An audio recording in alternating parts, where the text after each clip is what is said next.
میرے اسلام کے معزز بھائیوں اور بزرگوں، قربانی کا سیزن آنے والا ہے۔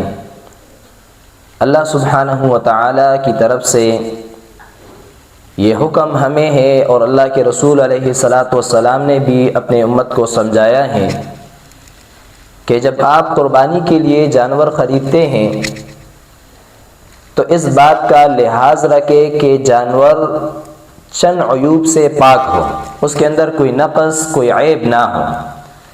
اگر کوئی عیبدار جانور آپ نے خرید لیا، اللہ سبحانہ و تعالی کو وہ قابل قبول نہیں ہے۔ وہ عیوب کیا ہے؟ نبی علیہ الصلاۃ والسلام نے فرمایا کہ ایسا جانور قربانی میں ذبح نہ کرو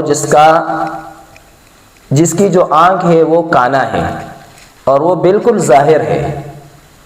کانے جانور کی قربانی وہ جائز نہیں ہے، یہ ایک عیب ہے جانور میں۔ اسی طرح وہ جانور جس کا کان کٹا ہوا ہے، چیرا ہوا ہے، تو اس کی بھی قربانی جائز نہیں ہے، یہ ایک عیب ہے جانور کے اندر۔ اور اسی طرح لنگڑا جانور اور جس کا سینگ ٹوٹا ہوا ہو، تو یہ عیوب اللہ کے رسول علیہ الصلاۃ والسلام نے بتائے ہیں، اس جانور کی قربانی جائز نہیں ہے۔ میرے بھائیوں اور بزرگوں، ماں اور بہنوں، ایک مسئلہ سمجھانے کے لیے اپنے آپ کو بھی متوجہ کرتا ہوں اور آپ لوگوں کا توجہ بھی مقصود ہے۔ اللہ سبحانہ و تعالی جب ایک جانور کے اندر عیب پیدا ہو جائے تو قربانی میں اس کو قبول نہیں کرتا ہے۔ مثال کے طور پر گائے ہیں، بکری ہے، اونٹ ہے، دمبا دمبی ہے، حلال جانور ہے، لیکن اگر ان عیوب میں سے کوئی عیب اس کے اندر پیدا ہو جائے تو اللہ رب العالمین پھر قربانی میں اس کو قبول نہیں کرتا ہے۔ تو میرے بھائیوں اور بزرگوں، کبھی ہم نے اس بات کی طرف توجہ دی ہے کہ جب ایک عیبدار جانور اللہ رب العالمین قربانی میں قبول نہیں کرتا ہے تو ایک انسان ہونے کے ساتھ ساتھ ایک مسلمان کے اندر اگر عیوب اور نقائص پیدا ہو جائے تو یہ بندہ اللہ رب العالمین کے ہاں کیسے قبول ہوگا؟ کس طرح اللہ رب العالمین احکم الحاکمین اس بندے سے راضی ہوگا؟ جانور خریدتے ہیں ہم، خوب اوپر سے نیچے تک ہم اس کو سکین کرتے ہیں کہ کوئی عیب تو اس کے اندر نہیں ہے۔ ہم نے کبھی اپنے آپ کو بھی سکین کیا ہے، اپنے آپ کی طرف بھی دیکھا ہے، اپنے گریبان کے اندر بھی جھانکا ہے کہ میرے اندر تو ایسے عیوب اور نقائص تو نہیں ہیں کہ اللہ رب العالمین کو وہ پسند نہیں ہے، اور ان عیوب اور نقائص کی وجہ سے میں اللہ رب العالمین سے دور ہوتا ہوں۔ ایک مسلمان کے عیوب اور نقائص کیا ہے؟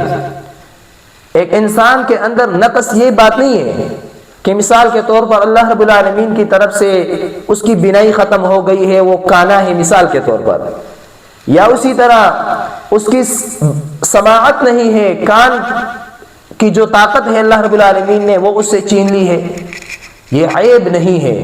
یا اسی طرح لنگڑا ہے، کالا ہے، یہ عیوب نہیں ہے انسان میں جو عیب، مسلمان میں جو عیوب ہے جو اللہ رب العالمین کو پسند نہیں ہے، وہ عیوب کیا ہے؟ آئیے ان عیوب کی طرف بھی تھوڑا توجہ دیتے ہیں کہ اپنے آپ سے ان عیوب اور نقائص کو نکالے کہ اللہ رب العالمین کے ہاں میں اور آپ قابل قبول ہو جائے۔ ایک انسان میں اس کی آنکھوں میں جو عیوب اور نقائص ہے وہ کیا ہے؟ وہ کانا پن نہیں ہے جو ظاہری ہوتا ہے، وہ یہ ہے کہ اللہ رب العالمین نے ہمیں جو یہ آنکھیں دی ہے، اس آنکھوں کو ہم غلط استعمال کر رہے ہیں، ان جگہوں پر اس کا استعمال کرتے ہیں جن جگہوں پر اللہ اور اللہ کے رسول نے ہمیں منع کیا ہے، یہ اس کا عیب ہے، نقص ہے اس میں۔ اسی طرح اللہ رب العالمین نے جو ہمیں کان دی ہے، تو ایک مسلمان کے کانوں کا عیب اور نقص کیا ہے؟ وہ یہ ہے کہ وہ ان کانوں کے ذریعے سے گانے، موسیقی، اسی طرح جھوٹ، چغلیاں، غیبت اور گناہ کی باتیں ان کانوں سے وہ سنے، تو یہ ان کانوں کا عیب ہو گیا۔ اسی طرح ایک انسان کو اللہ رب العالمین نے دماغ دیا ہے، یہ اس کو اسلام کے خلاف، مسلمانوں کے خلاف ان کے لیے سازشیں کرتا ہے، یہ دماغ کا ایک نقص ہے، عیب ہے، آپ اس کو غلط استعمال کر رہے ہیں۔ اسی طرح اللہ سبحانہ و تعالی نے ہمیں زبان دی ہے بولنے کے لیے، تو زبان کا جو نقص ہے اور عیب ہے وہ کیا ہے کہ ہم زبان کا استعمال غلط کریں. وہ کیا ہے؟ مثال کے طور پر جھوٹ بولنا، غیبت کرنا، الزام تراشی، بہتان تراشی، غلط بیانی، جھوٹی قسمیں، شہادت الزور، اور اس کے علاوہ جو زبان سے وارد ہونے والے کثیر کبیرہ گناہ ہیں، وہ اس سے اگر ہم ادا کرتے ہیں تو یہ زبان کے عیب ہے، نقائص ہے. اور ایک مسلمان، اصل مسلمان کون ہے؟ نبی علیہ الصلوۃ والسلام نے فرمایا المسلم من سلم المسلمون من لسانه ویدہ. حقیقی مسلمان تو وہ ہے جس کے زبان کے شر سے اور جس کے ہاتھ کے شر سے دوسرا مسلمان وہ محفوظ ہو. تو اگر آپ کی زبان میں صبح آپ اٹھتے ہیں غیبت کرتے ہیں، جھوٹ بولتے ہیں، بہتان لگاتے ہیں، اسی طرح مختلف فحش گوئیاں اس پر کرتے ہیں، یا وہ باتیں آپ اس سے سر انجام دیتے ہیں جو اللہ رب العالمین نے اس کو حرام قرار دی ہے، تو یہ زبان کے نقائص ہے، عیوب ہے، اللہ کو یہ بات پسند نہیں ہے. اور اسی طرح ہاتھ کا نقص کیا ہے؟ وہ یہ ہے کہ اس ہاتھ کے ذریعے سے ہم کسی کو نقصان پہنچائے. اسی طرح آپ اپنے پورے جسم پر اسی طرح قیاس کرتے جائیے کہ ہر وہ کام جو اللہ اور اللہ کے رسول نے حرام کیا ہے اور آپ اپنے جسم کے کسی بھی حصے سے وہ ادا کر رہے ہیں، تو معنی اور مطلب یہ ہے کہ ہمارے جسم کے اندر، ہمارے حصوں کے اندر نقص ہے، عیب ہے.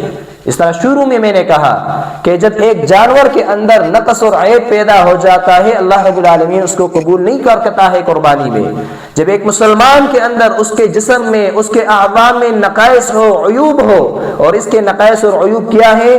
ہر وہ کام، ہر وہ بات کرنا اپنے جسم کے ذریعے سے جس کو اللہ اور اللہ کے رسول نے حرام کیا ہے، یہ نقائص ہیں انسان کے جسم کے. تو پھر ایسا جسم، ایسا مسلمان اللہ رب العالمین کو کیسا پسند ہوگا؟ کس طرح اللہ رب العالمین کے سامنے قابل قبول ہوگا؟ میرے بھائیوں اور بزرگوں، ماں اور بہنوں، ہمیں چاہیے کہ اپنے جسم سے وہ نقائص، وہ عیوب، وہ برے اوصاف نکالے جس کے ذریعے سے ہم اللہ رب العالمین کے محبوب ہونے کی بجائے مبغوض بن رہے ہیں. اللہ سبحانہ و تعالیٰ سے دعا کرتے ہیں کہ اللہ رب العالمین احکم الحاکمین ہمارے جسم کے اندر جو عیوب ہے، نقائص ہے، اللہ رب العالمین ہمیں یہ توفیق دے کہ ہم اس کو نکالیں اور اپنے جسم کے اندر، اپنے اعضاء کے اندر وہ صفات اور استعداد پیدا کرنے کی کوششیں کریں، دعائیں کریں اللہ رب العالمین سے کہ اللہ سبحانہ و تعالیٰ کے ہاں ہم اللہ رب العالمین کے محبوب بھی بن جائے اور قابل قبول بھی اللہ سبحانہ و تعالیٰ کے سامنے بن جائے. ھذا ما عندي واللہ تعالی اعلم بالصواب.